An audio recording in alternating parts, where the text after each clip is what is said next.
Motorola Moto Z smartphone was launched in June 2016.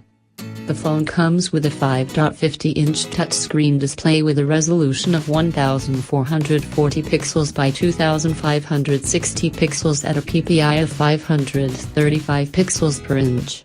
Motorola Moto Z price in India starts from Rs. 29,999. The Motorola Moto Z is powered by 1.8 GHz quad-core Qualcomm Snapdragon 820 processor, and it comes with 4 GB of RAM. The phone packs 64 GB of internal storage that can be expanded up to 2000 GB via microSD card.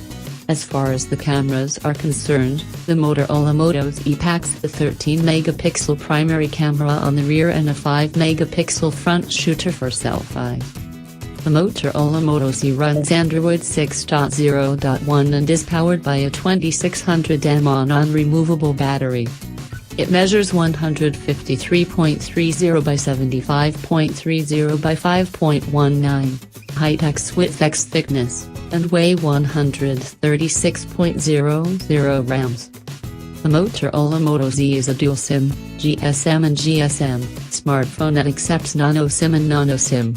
Connectivity options include Wi-Fi, GPS, Bluetooth, NFC, USB OTG, 3G and 4G, with support for Band 40 used by some LTE networks in India. Sensors on the phone include compass magnetometer, proximity sensor, accelerometer, ambient light sensor and gyroscope.